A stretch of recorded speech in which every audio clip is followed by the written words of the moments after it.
So here we are a few weeks later and gotten quite a bit more done. All the wiring's all basically, as I always say, 90% done. Just got to finish off tidying all this up. This has been a monumental amount of work to get all this working. And that's where the issue is going to live, down there. So it's nice and hidden away, and hopefully I don't fill it up with water when I go to refill that. But that's a nice and neat spot where the lid can go on.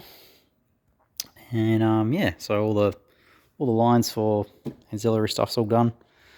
It's all quite messy down there. I've got a tank going in for the power steering fluid that'll go at the top here.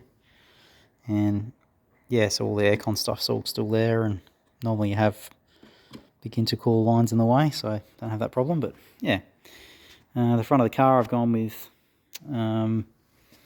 twin in and out sort of oil cooler for the engine oil. And then yeah, I haven't sort of had to modify anything around there other than just sort of cutting some plastic. And the front bar goes on really well.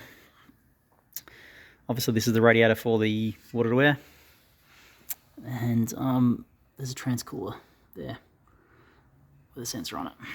So we'll be able to work out how efficient this radiator is with another sensor on here and another sensor on the other end. So we'll be able to work out how hot and cold it's getting, and that lives in here. Nice little bits. Had some problems with the clearance of the balancer hitting the radiator, so I had to sort of trim that a bit. Just little things like that. It's all sort of getting tight now when you start filling it up and putting things in. And yeah, I had to take this out about 3 or 4 times to try and make things fit. I've just got to get a, that's going to go up here.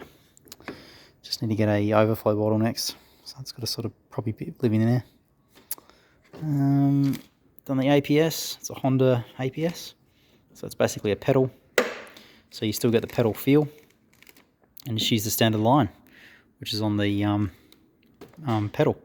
So it's real simple. You just wire it in, run it into the engine. So it's, at least this is in the engine bay, you can still rev the car from out here, which is good.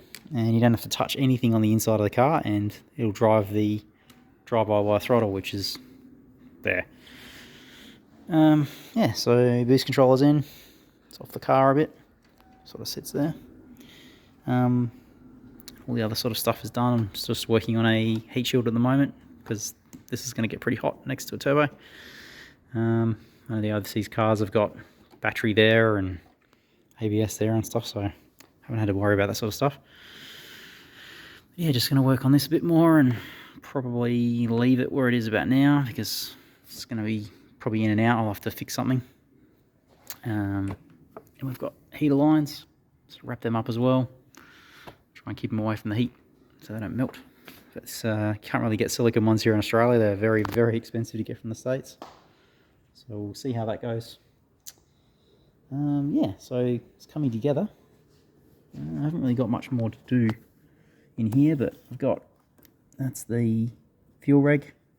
It's a pretty good spot actually, because the lines just go straight down and we can just reach it and adjust it if we need to. And it's all sort of hidden away. It's a lot better than having it at the back of the engine where all this sort of stuff is getting a bit too tight at the back there. So yeah, just got to work out where the catch can's going to go. I've got to put the oil filter on and then the intake back on. So little things like that. But it's coming together rather quickly. So yeah, hopefully we'll have some fluids in it shortly and do another video.